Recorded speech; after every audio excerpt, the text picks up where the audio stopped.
let's cover what they really launched this week. And then we'll do a demo with some of their latest stuff. They launched a desktop app, ironically, a Mac app before a Windows app, given all their investment. A minute ago, you were showing me the charger. It can take a screenshot, actually, right? In here, you take this and you see this. You can take the screenshot, or you can take a photo. Upload a file, yeah. Yep. So I said, can you explain what you think is going on here? Let's see what it says. The image appears to show a video call between two individuals. The person in the top frame is holding up a device, possibly explaining or demonstrating to the person. He looks somewhat confused or concerned. That's typically how I look. It could be a virtual minute of tech discussion, perhaps a product demonstration. Yeah, I mean, it knows what's up. Yeah. So that is, kind of bonkers. This Week in Startups is brought to you by LinkedIn Jobs. A business is only as strong as its people, and every hire matters. Go to linkedin.com/twist to post your first job for free. Terms and conditions apply. 8 Sleep. Good sleep is the ultimate game changer. The newest generation of the Pod 4 Ultra, has arrived. Head to 8sleep.com/twist and use code TWIST to get $350 off the Pod 4 Ultra. And HiddenLayer. Generative AI is revolutionizing industries. HiddenLayer's AI detection and response solution secures your generative AI and LLMs from malicious attack, helping you generate more by enabling seamless and secure generative AI. Visit hiddenlayer.com/twist to learn more. All right, everybody, welcome back to This Week in Startups. Sandeep Madra, Sunny, my guy, is here with me, and we're going to do AI demos. It's been a huge week. You're going to want to get a notepad out or your ChatGPT assistant, and you want to take notes because we have a ton of demos to show you today. Welcome back to the program, Sandeep Madra from Grok, formerly Definitive Intelligence, which was purchased by Grok, which you can access at console.grok.com if you want to be one of the 250 billion developers who are working on it. No, it's 150, 250, some great number. 175,000. It's a lot of devs. Okay, let's get right to it. We know OpenAI did their big reveal on Monday after Sam Altman was on All In and didn't tell us, and he had all this stuff launched. Actually, true story, he was, I think, he had told Freeberg that they had some stuff to demo, but then that they pushed it back. So that was our mistake. We should have rescheduled him so that we actually had the demos, but we'll give you the demos right now. Yeah. Did you see the discussion with him on All In? I did. I thought what did you think? I thought it was really, really good. Okay. I think he got trashed in the comments and online. Yeah, I was kind of wondering for not saying anything. What do you think of that feedback? People who are upset that he didn't say enough. I think like the people that watch All In are always expecting, something big. And, he said 3 or 4 important things. Here's what I'll kind of say. He said the next versions of ChatGPT may not be numbered, or GPT may not be numbered. Right. That's big. That's big. He talked about the story of what happened. Right. And gave information he had never given before. That was one breaking news story. The second breaking news story was that all of these projects, like the chips and the phone, were part of OpenAI. Well, that's where I was going to go. He never told that to anybody. And he was like, nobody asked me. And I was like, well, okay. I just asked you. Yeah. And I thought the third thing that was breaking news was, what do you think it was? Was there anything else you thought was kind of breaking or new for you? The story of how he got fired. Yeah. Like time. He was at the F1. Yes. And he got the call, and then he sat around for a bit. Then he became okay with it. Right. And he was flying back. Just that whole story was pretty good. What else are people looking for? Well, and then also the stuff he talked about with inference and training data versus and copyright, I thought was really revealing. The fact that he wasn't going to touch music and that he respected people's copyright. He'd never talked about it in that kind of detail. So that's like 4 or 5 pieces right there. Yeah. I think people might be mistaken his general, and I guess I've heard 2 different versions of this. Like cynical people are like, he's not being humble. He's being aloof or evasive and holding his cards close to the chest. And, maybe I guess the most cynical interpretation was he's being sly or something. And then on the other side, people are like, he's being humble and he, doesn't have all the answers and he's trying to explain that. And then some people were like, it's both. He's being fake humble. Like he actually knows what he's doing. And, all this humility is like, he's a James Bond villain. And I was like, I don't think he's a James Bond villain. I do think he's figuring it out. I've known him for a long time. And I do think he's actually pretty calculated, but another word for calculate is thoughtful or strategic. So I anyway, mean, I don't think like he the had to interview. share I thought those it was things with great. you guys. He could have kept it, and the reality was, some of the videos we're going to pull up today, because all of that functionality is not fully released to the public, they were recorded on the Friday. So the day after we taped on Day after you Thursdays. guys taped, because in some of them, people are asking, hey, what day is it? And it's like, oh, it's May 10th, right? So Got it. I think that was the issue, is that they were still working on it. Again, working on it. Yeah. Yeah. Okay, let's get right into it then. Great job breaking down the all-in episode. Great job for Freeberg for getting him on the pod. I don't have any problems with it. So let's get started. So many different ways to start here, and I'm curious where you're going to go first. Let's cover what they really launched this week, and then we'll do a demo with some of their latest stuff. Right. So here we are on the OpenAI YouTube channel. And if you're not watching, go to our YouTube channel, This Week in Startups on YouTube. And I'm going to pull up the ones that are kind of novel, because, there's a bunch here, and some of them we've seen before. Like, there's a demo here where someone makes it count. This gentleman makes it count. Then he makes it count slower and faster, which is actually very hard to do technically, but it's not that interesting. A dad joke. You've probably done this 100 times. Well, I thought the going faster and slower on the counting, where he tells it, hey, can you count faster? And the counts too fast, it's somewhere in between. That actually is something that I think it does need to understand. So it doesn't feel like, and I talked about that on All In with Sam Altman, was right now when you're talking to it, it feels like CB radio, where I'm like, can you talk slower? Over. And then the other person can talk. But if you try to talk at the same time, I do think they're teaching it to be interrupted and talk more like a human. Can you count from 1 to 10 for me, please? Of course. 1, 2, 3. Hey, actually, that's a little slow. Could you count faster? Sure thing. 1, 2, 3, 4, 5, 6, 7, 8, 9, 10. Okay, that was a little bit too fast. Can you count somewhere in between those two? Got it. 1, 2, 3.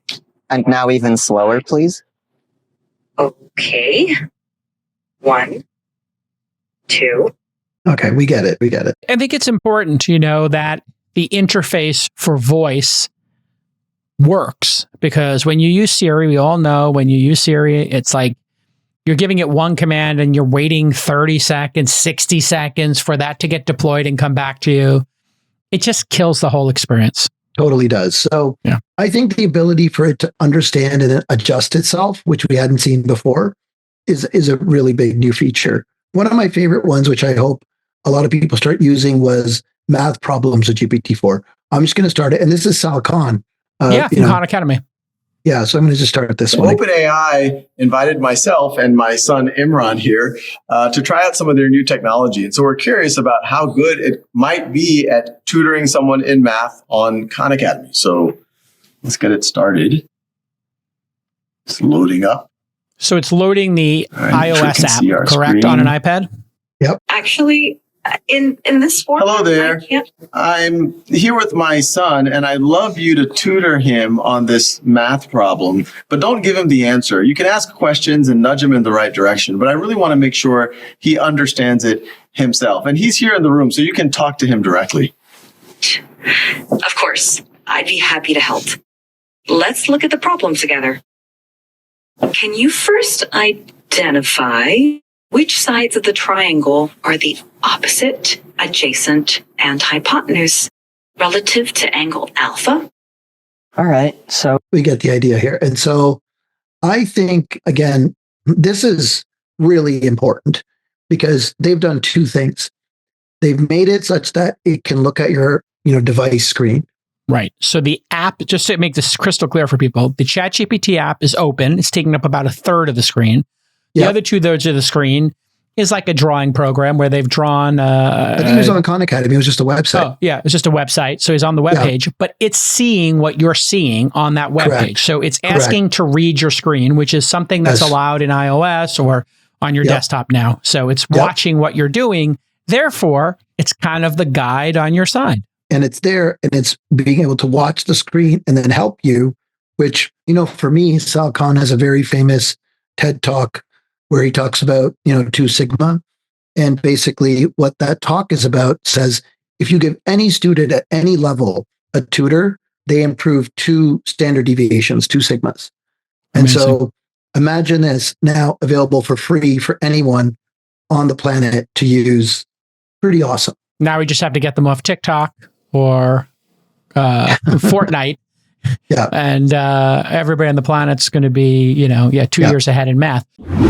Hey, founders. Hey, startups. When you're hiring for your small business, you want to find quality professionals who are right for the role. But I understand it can be tough to find the time and resources to find that perfect hire. That's why you want to check out, you guessed it, LinkedIn Jobs. LinkedIn Jobs gives you the tools to find the right professionals for your team faster and for free. And LinkedIn isn't just some simple job board. It helps you hire professionals that you cannot find anywhere else. There's over 1 billion members on LinkedIn now, and they're in more than 200 countries. And I know many of you are leveraging different time zones to get work done, different geos to find talent, and LinkedIn is the best place to get eyeballs on your job posting. You know that. Even those who aren't actively searching for a job will see your ad. Why? Because LinkedIn knows who might want your job. They got a lot of AI, machine learning going on over there. So even if they're not actively searching, they're going to see your role. And you know what? Those are some of the best candidates. And did you know that 70% of LinkedIn users don't visit the other leading job sites? If you're not looking on LinkedIn, you're looking in the wrong place. And the best part is when you use LinkedIn Jobs, 86% of small businesses get a qualified candidate in 24 hours. So hire professionals like a professional on LinkedIn. LinkedIn Jobs helps you get the right people faster. And guess what? The first one's on your boy, JCal. Post your first job for free. LinkedIn.com/TWIST. That's right. LinkedIn.com/twist to post your job for free. Terms and conditions do apply. And so that is the truth. As we move on, and now, what is your excuse for not wanting to get smarter becomes the question, because not only is all the reference material on the internet, not only are there videos, now there's a coach that can walk you through those reference materials and do what's called adaptive learning. Adaptive learning has been something they've wanted to create on computers for a long time, and it's just been too hard because you had to manually hard code it. Here, a language model is doing the adaptive learning, correct? That is exactly it. And doing it at your own pace, it's not a person. You don't have to worry about their time and their tutoring, cost. It's just the smartest, most powerful tutor in the world that can be customized to your learning level. And so while we worry as a species about AI taking all of our jobs and all this kind of stuff, AI is also going to make us smarter. Every single person who wants to learn how to play chess or do math or maybe cooking or play guitar, this thing's going to be able to watch you play guitar on your camera and tell you, hey, you know what? When you're doing that C chord, there's 2 different ways to do it. Here's some visualizations of that, and just, maybe press a little bit more gentle on your fingers so they don't hurt. And this is stuff that a teacher would do. And now anybody, billions of people on the planet, are going to have a custom tutor. This is A+. Yeah. For me. Well, one more just along those. I want to show. Well, would you rate this one? Did you rate? You want to rate this one? Don't rate it yet. We'll rate the whole thing as a thing, because otherwise we're going to end up with a lot of ratings here. I like a lot of ratings. But okay. I don't vote. So here, which is kind of going to your point. Hey, how's it going? You can see here he has a video open. How about you? I see you're rocking an OpenAI hoodie. Nice choice. What's up with that ceiling about? Are you in a cool industry style office or something? Well, can you take a guess at what I might be doing based on what I'm showing you here? From what I can see, it looks like you're in some kind of recording or production setup with those lights, tripods, and possibly a mic, it seems. Yeah. So again, we get the idea here. The presenter has the iPhone app running the latest version of ChatGPT, and it now has a mode where you can start a live video stream to it. So it's not a picture anymore, because we got used to that.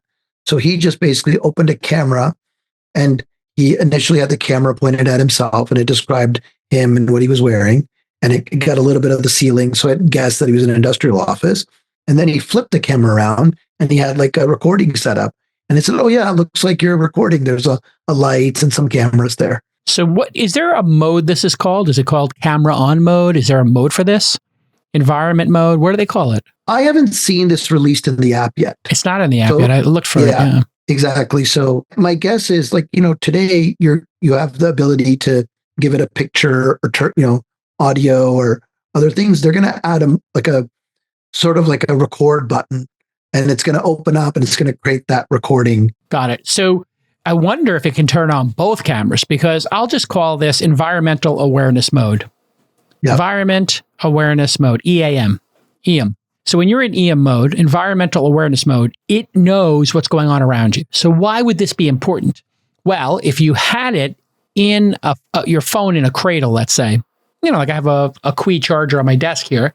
Yeah. I'll actually show it to you. So I have a charger, like this from Anker. So this is my Anker charger and my phone's on it, right? So if I had this and it was looking at me, then I could, if I was holding my guitar, it'd be like, oh, are you looking to do guitar lessons? And we would be skipping the step of me opening, the app and saying, hey, I want to do guitar lessons, because it would be aware of what's going on around me, which I think is super powerful if there was this environmental awareness mode. Okay, environmental awareness. So it's kind of setting the context for you, saying, here's what's going on around you. If you were in the kitchen, it would see that you're in front of the stove on your iPad and an iPad stand. And it would see, if it was tilted down, all of the ingredients, and it would see chicken and say, oh, you're cooking chicken? Do you need some help? Oh, I see there's, breadcrumbs, and I see mozzarella, and I see some tomato sauce. Are you making chicken parm? Like, this is kind of like, whoa.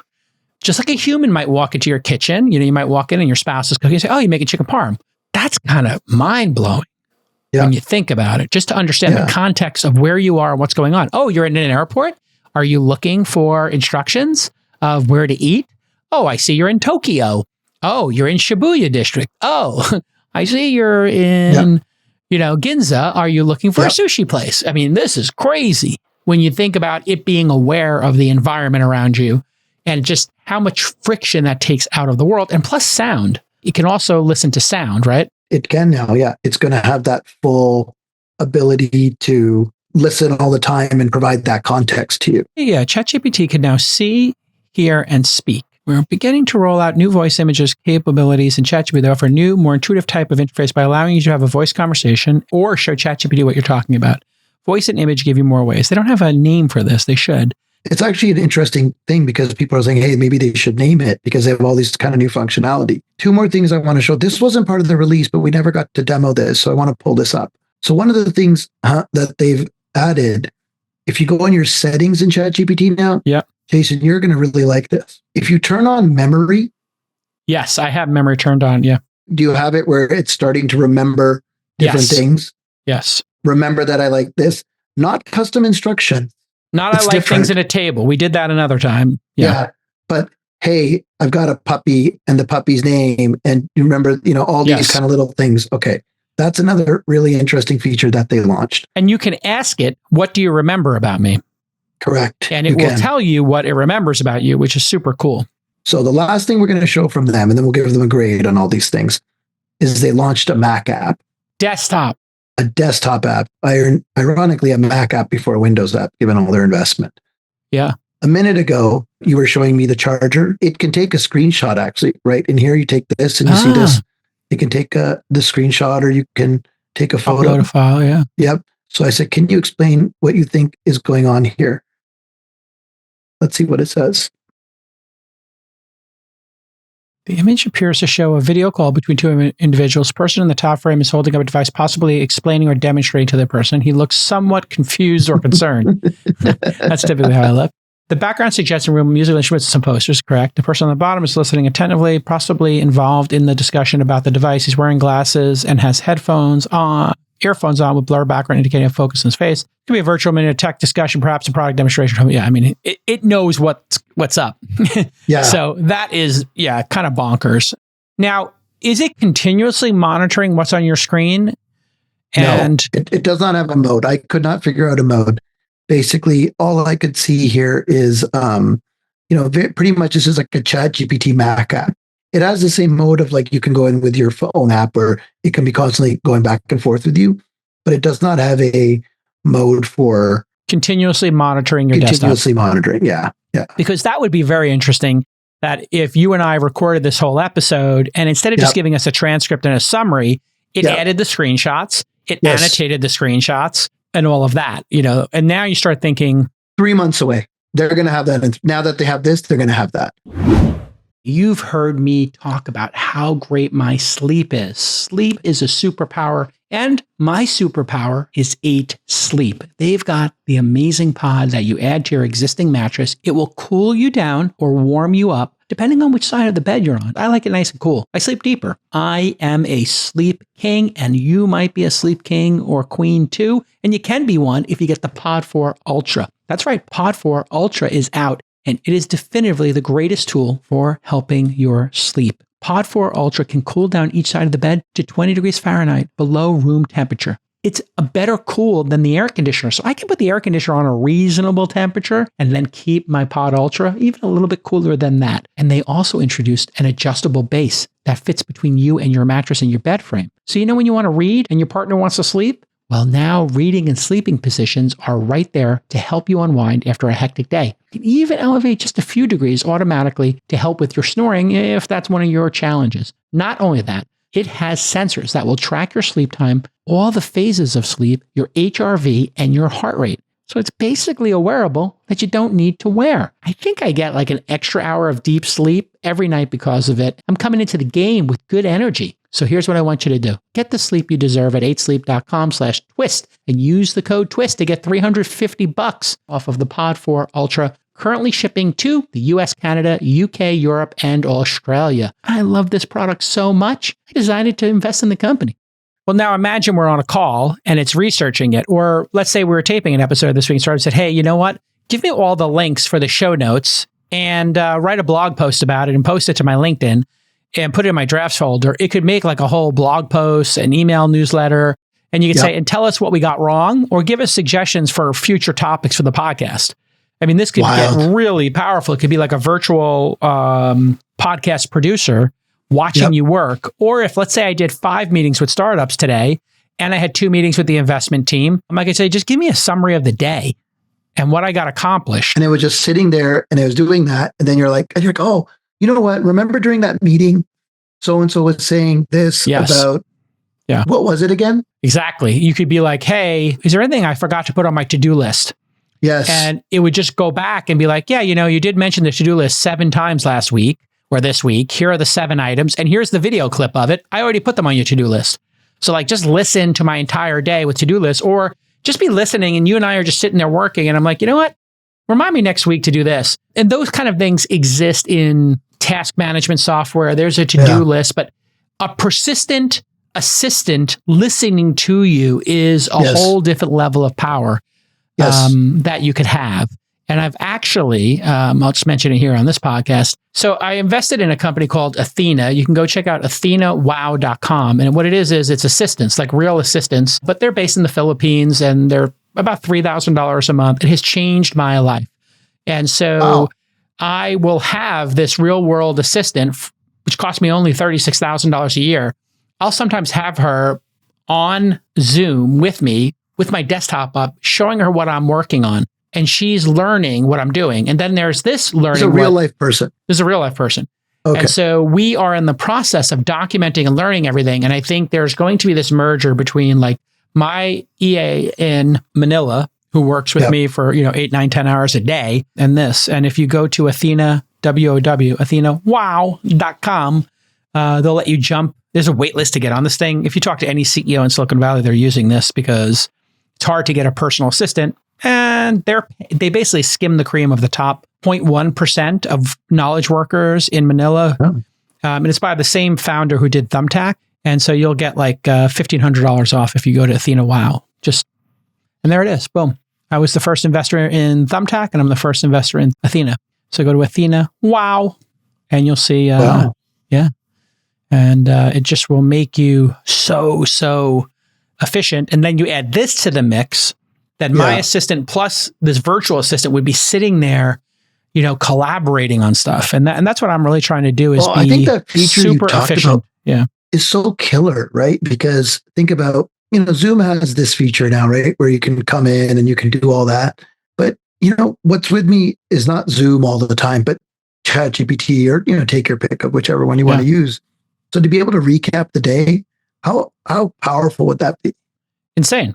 Yeah, especially because then I would share it with my Athena assistant, and then Nikki would be like, "Oh, okay, I watched your day. I watched the recap of your day," and I could say, she could be like, "Give me a 10-minute recap of Jason's day.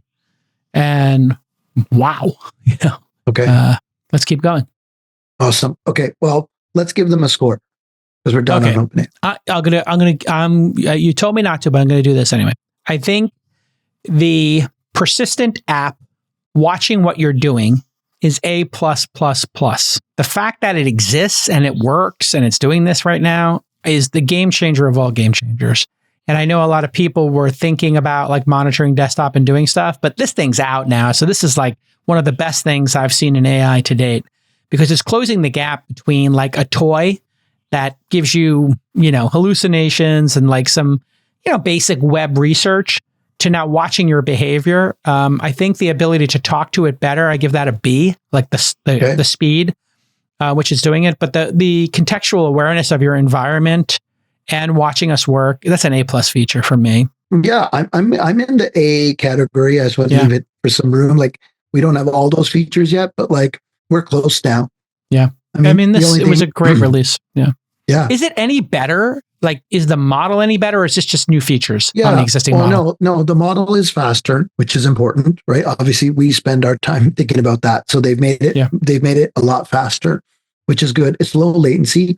But the important thing about the model is it's truly, and they call it omni, it's truly multimodal. So a lot of times you see some people doing voice and images and obviously LLM type stuff. And what that's typically been is what's called kernel fusing. But here they trained a model from scratch with all three of those things. So it's not three different models that they kind of fused together. It's a model that was trained on text, on video, and on audio. So that is, some underlying technology that I think you don't see in the interface explicitly, but if it is listening and watching you, that's what the O is for. The O is for omni. Yep. Omni. So exactly. Yeah. And the omni means audio, visual, text, all in real time at the same time. And it knows how to move between those, which is kind of incredible. Yeah. And so with the macOS app, you just can open it up and boom. And also on the desktop app, you now have the voice conversations. It's only for Plus subscribers, which I'm one, but I don't see it here. So I think I have to get it turned on or something. Twice as fast for 50% less cost for businesses. I think just talking about it big picture, the costs are going to continue to plummet on this thing. And they said they want it to be free for all users. And he wants to give everybody access to this. So is it now free for ChatGPT 4 on the website? Like if you're not logged in, I noticed that everybody is now starting to let people use these services when you're not logged in. Did you notice that? That you can start playing with these? So it used to be you had to be logged in. So I just launched a private window. And if I type in ChatGPT, I can ask it a question. Hello, what can you do? Yeah. And in which model? Yeah, that's ChatGPT 3.5. And then I think you can change it to 4.0. You have to, for 4, you have to log in and create an account. Oh, you do? Okay. But the point is, it does seem like there's a path here. But I think for ChatGPT 4, not Omni, I don't think you have to pay now. So it seems like they're going to, it's almost as if whatever the last version of Microsoft Office would be free. The new version is paid. So that's a kind of an interesting model. It goes back to their nonprofit roots. I think what's going to happen is when we talked to Sam Altman on the All In podcast last episode, I asked him about UBI and his experiments there, and he said he wanted to give a certain amount of compute, AI or AI resources to people. That seems really interesting. I think OpenAI maybe part of their mandate is going to be to make all this stuff free. So while they have a paid version, whatever the most recent is paid. So you get a little bit of edge. So maybe like this year's version you have to pay for, but last year's version everybody gets for free. And last year's version shouldn't cost them that much to service because inference and everything's getting cheaper and they'll have optimized the model. So it's expensive to serve up ChatGPT 4.0, I would expect, right? So Omni's going to be expensive. And 3.5 is cheap, right? What would you say the difference in cost is in a multiple for them? Well, if you had to guess? In this case, 4.0 was a very specific, it's actually cheaper. It's half the price. Listen, we all know generative AI is revolutionizing every industry. In fact, we talk about it here on this podcast every week. And companies that are slow to leverage this technology, well, they're going to risk falling behind their competition. But new innovations also bring new threats. How do you safely accelerate your company's Gen AI adoption while also managing the risk? Well, let me tell you about HiddenLayer's AI detection and response platform.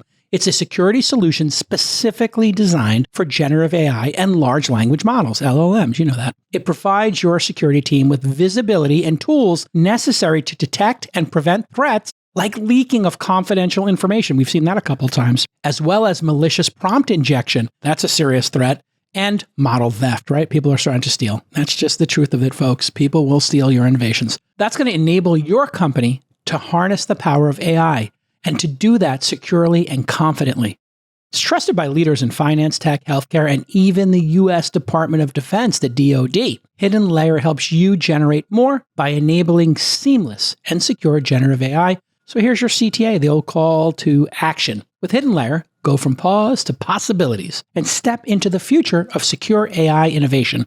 Learn how to protect your generative AI today by visiting hiddenlayer.com/twist. That's hiddenlayer.com/TWIST. There's a couple of interesting intersecting forces here. Let's just talk about them. People have been saying, and I'm not in agreement, that models will keep getting bigger. Okay. But I feel like the folks that have been saying that are trying to do it as a moat. Because the models get bigger, it becomes harder and harder for anybody else to enter that.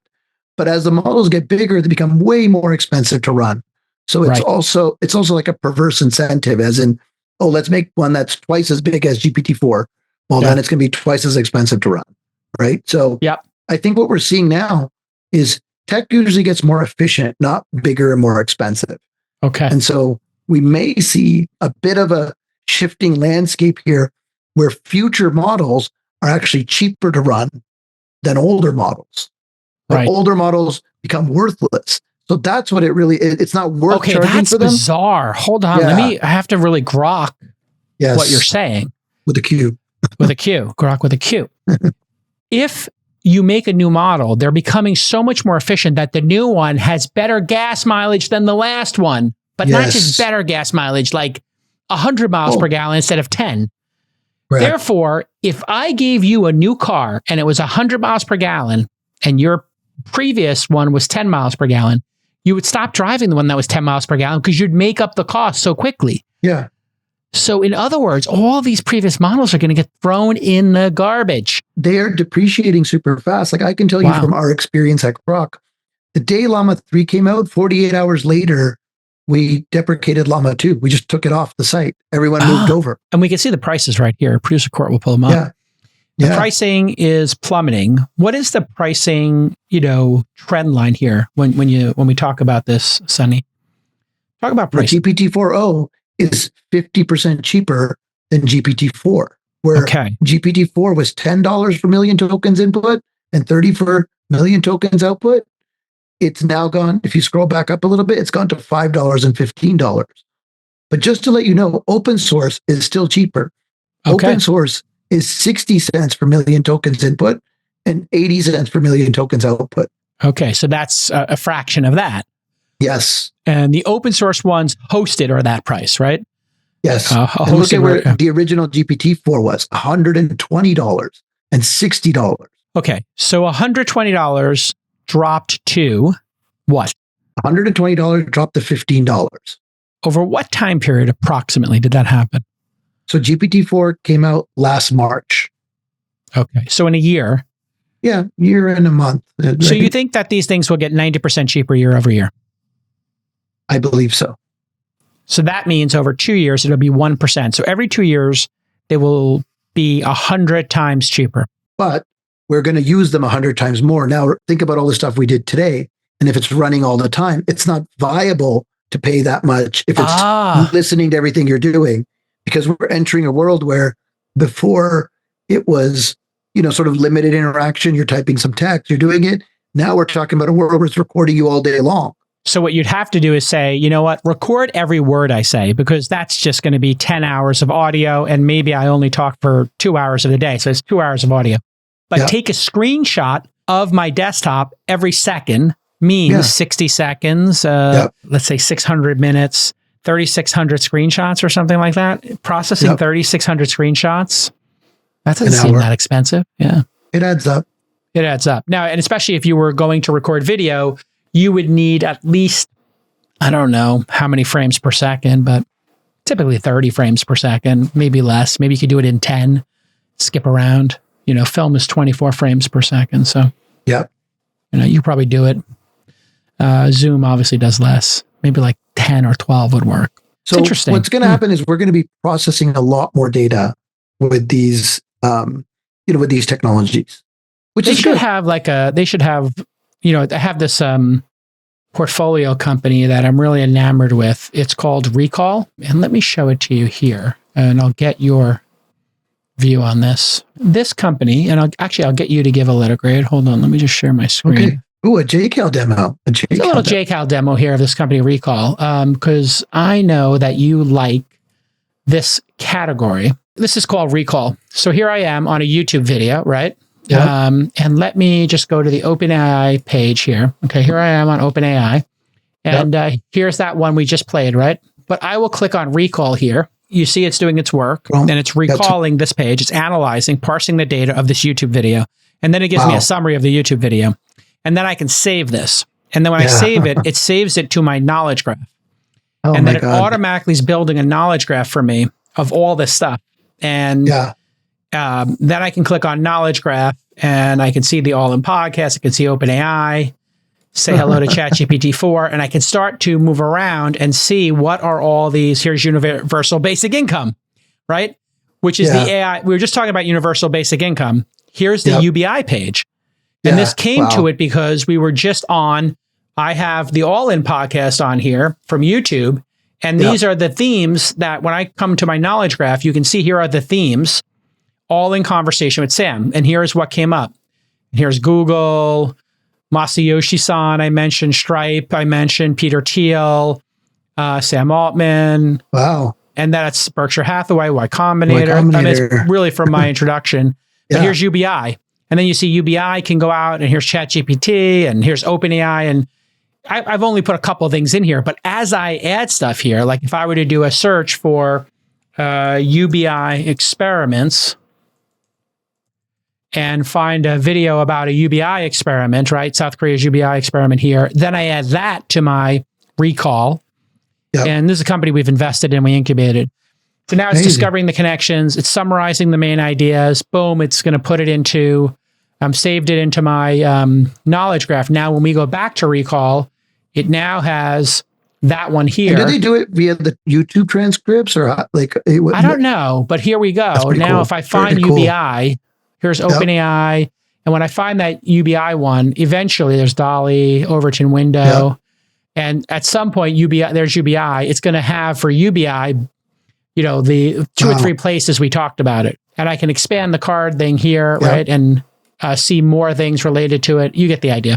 Yeah. And so what I asked them to do was to monitor every single web page that I visit in Recall. And they said, that's too expensive. And I said, well, how expensive? They said it would be like hundreds of dollars a year. And I'm like, charge me $1,000. Yeah. Like I would pay for that.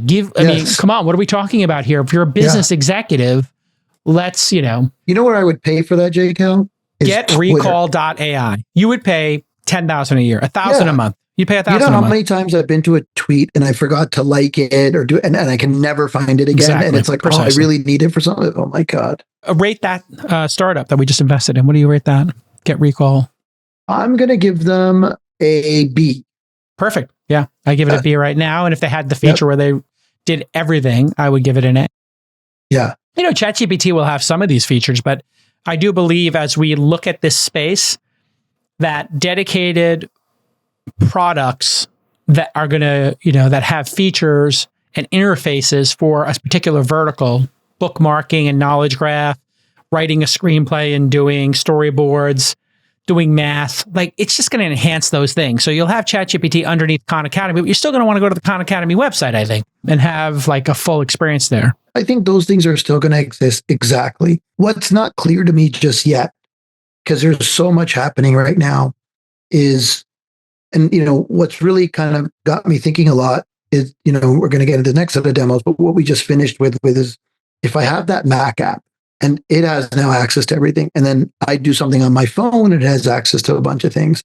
And then the flip side, one of the things Google did today or yesterday, right, when Google I/O was on, they talked about the generative experience being part of their core search engine. So everything you're doing from them and as part of the browser. Search, Gmail, YouTube, they're going to have their own knowledge graph. Chrome. Oh, and in Chrome. Okay, wow. So here it is. Everything you do is going to be surveilled and inside of Google or OpenAI.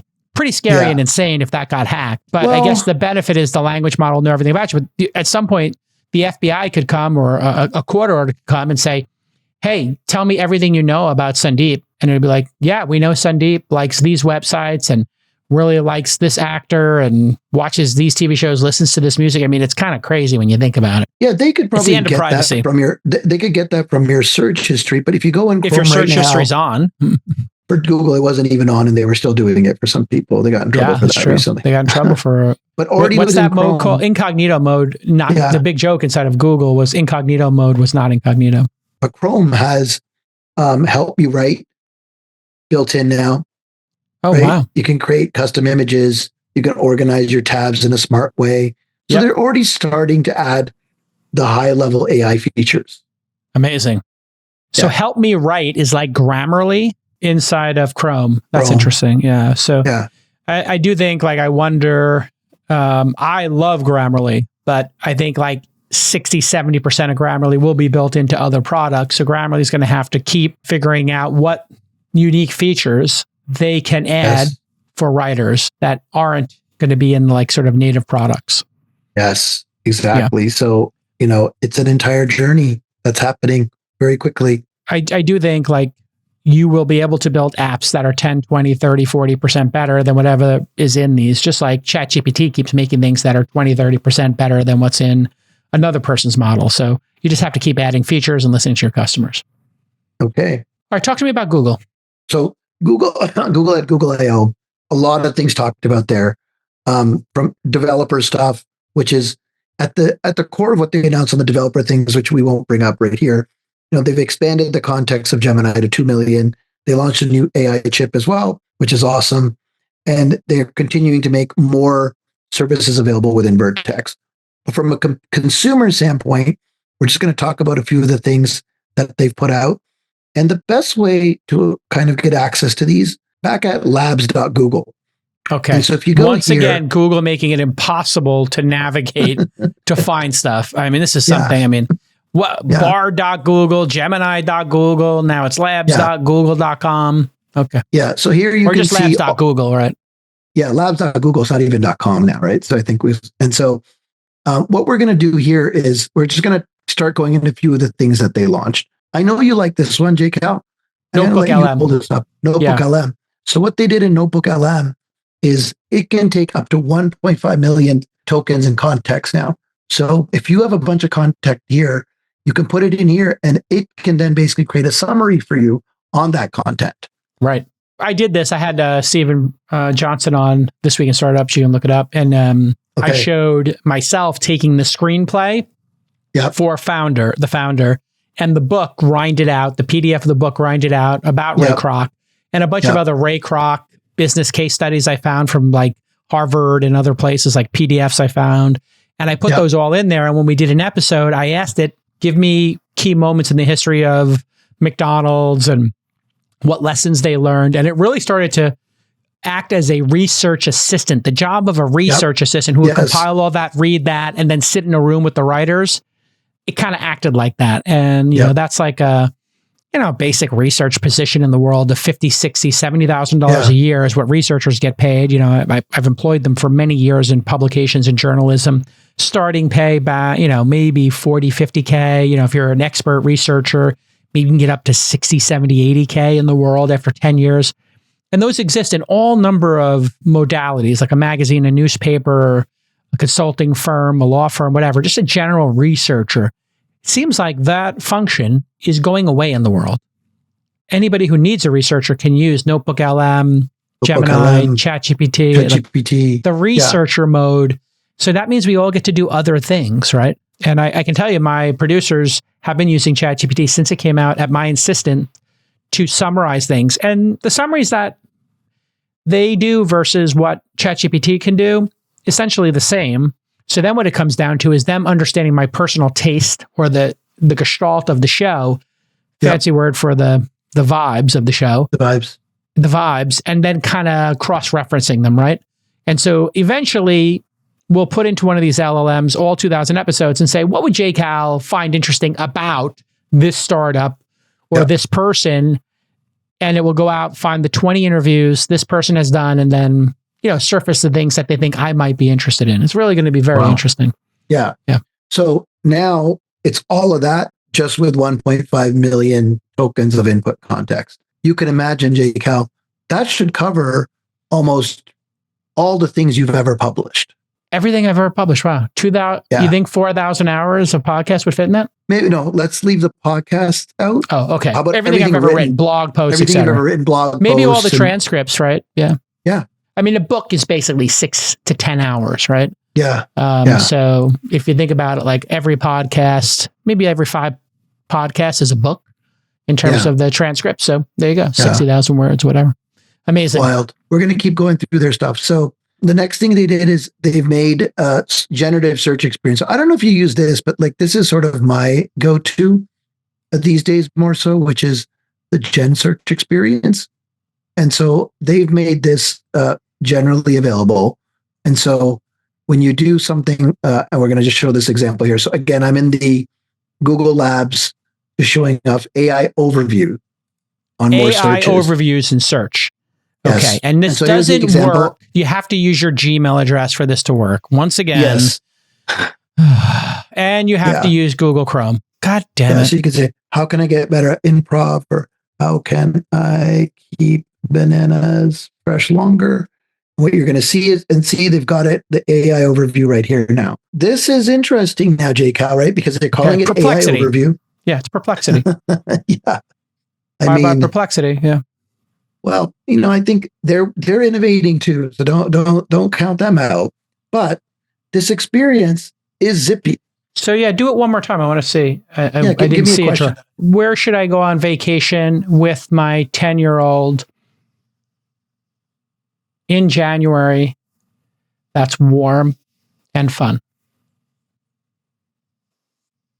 I mean, I got really detailed here. Let's see. That was too much for it. Okay. Tell me about Turks and Caicos. There we go. About Turks and Caicos.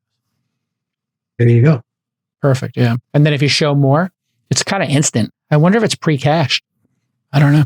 Yeah. What's interesting is this one is different than the banana one. This one's called AI Overview. It's different color. That one was blue. That was a little bit different. Interesting. So they maybe have just cached up all the most popular ones, right? Yeah. See how this one is red? Oh yeah. Look at that. Huh. Yeah. I mean, this one was instantaneous. They make everything so hard. God, it's just. Yeah. Oh, see this one went into the generating. Interesting. AI overviews in search. Okay, I got to sign in. I got to use my Gmail account. I talked to Sundar about this actually. I said, okay, but do you see, JCal, like so much stuff has gone below the fold. Like previous Google was so much harder to use. Yeah, I mean, this is the end of SEO. So if you wanted to get traffic from Google, the reason Google didn't do a lot about this, one of the reasons they didn't do this was because they were in a very fragile balance between indexing people's content, leveraging it to make money, intercepting search traffic, Google becoming the starting point, and then sending traffic to people. Now they're going to train on your data, give the answer, and not send anybody to your website. Yeah. And this is going to result in people saying, I want to get paid for my content if you're just going to use it to rehash this stuff. You know what I'm saying? Because here, when it's doing it, let me show you mine. I just used one of theirs, or actually, yeah. So if you show more here, one of the interesting things is I think they'll put, scroll down. Let's see if they put links. So see what they did here? They made an overview, but because they're in a very fragile relationship with publishers, they gave a carousel at the bottom of their sources. They didn't quote them, but click the first one and, on that list. And I bet you of the 6 they did here, this AI article from Forbes was probably where they got the information from. So I wonder if they're just giving you the top 6 Google results or the top 6 Google results that created that summary. Wow. What do you think? I don't know. that wouldn't be useful. I mean, I think what they have to do if they want to be competitive here with folks like Perplexity, they have to look through a few of the results, summarize it, and then spit that out. So that's what I think that's what they're doing. I think that's what they just did. So if you typed in here, what are the top science fiction films of 2023? And if it does summarize this, you know that it doesn't know that without having indexed a page, right? That's not the type of result that they're going to know. Oh, interesting here. See this? Yeah, well, that's because, you got it asks you to generate it because they already have what to watch. Like they have their own thing here.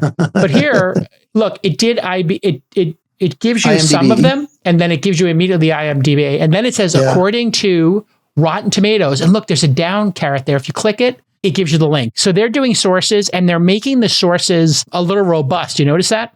Yeah. Why are they doing that? This is the fragile relationship that happens when you steal people's content without their permission. Google has stolen this content and made these summaries without the permission of those sources. So what they're hoping is, and I'm using the word stole to be a little provocative here, but you could say they've leveraged, they've utilized without permission. We know that they don't have permission to utilize these. Okay. They utilize these without permission to create summaries. In order to not get sued, they're hoping /film and IMDb are good with that high profile link. Yeah. See what I'm saying? What the ultimate test will be is how many people continue to click these links and how IMDb looks at it and says, they're still sending 80 or 90% of the traffic they were before. Fine. But if that goes way down, there's going to be chaos. I'm investing in a startup that is creating a clearinghouse for the rights for content holders in AI. Smart. So like ASCAP someone or does something. this for, exactly. Someone was going to say someone does it for music, right? Yeah, and people do it for movie clips. People do it for social clips. Like, those viral clips where you see when somebody posts some breaking news story on X.com, formerly known as Twitter, and then all of a sudden all the reporters reply back, hey, it's ABC News. Hey, it's NBC News. Hey, it's CNN. Can we have permission to use your clip? There's a company, I think it's called Storyful. And what Storyful does is they look for those moments. They tell the person, we will monetize your clip. They'll put the clip on a marketplace and tell everybody you can license this for this amount of money to play on the local news or your website. And like, I don't know if you follow. I didn't know that. So if I take a picture of like a car on fire or something on the highway and I get the video, I can monetize that. Wow. Of course you can. And so here is Storyful. This company makes a lot of money. And the only reason you would know about Storyful is because you would have shared one of these. But Storyful sources verify and license breaking news and viral video content in real time. And so if you are, a news program, with editors, a New York Times, a CNN, you know that you have to get permission for these social videos. And so they have relationships and they pay. You can see here, they have 300 plus broadcast clients, et cetera. And so when these crazy, like that whale, humpback whale coming out of the ocean, all those citizen journalists. The person that did that submitted it to them to say. Storyful has people out there watching, and then you can submit the video. If they see your thing's trending, they'll get in touch with you. Got it. Or you can just go there and submit it and make money from your video. So here they have a submit thing. So that's Storyful. That's crazy. Yeah. So, if you or I, as non-commercial entities, retweet something, like you're not going to get in trouble for that. A retweet is not taking it and then commercially using it. Yeah. And so nobody's really going to sue you for that. And if you put it on a social media platform that has retweeting, that's considered like safe harbor, no big deal. But if I take it and I put it on CNN, or I download the video and then put it on re-upload it to my account, and I monetize it, then you're in trouble. And that's what Storyful does, is they've created a way to be a clearinghouse for all of this. So those 300 broadcast channels go onto Storyful and they say, you know what? We need something for the 11 o'clock news. Just grab, hey, you're never going to believe what happened when this couple went to SeaWorld. Oh my God, they got splashed with a bunch of water. How crazy is that, Susan? That kind of kooky, morning show. You should do a whole episode in that voice. Oh God. I can only keep that voice up for like 90 seconds before it actually hurts. Because it's so high energy. Oh, whoa, it's crazy. This is the innovator's dilemma. When you're OpenAI or an open source model, you can do whatever the hell you want.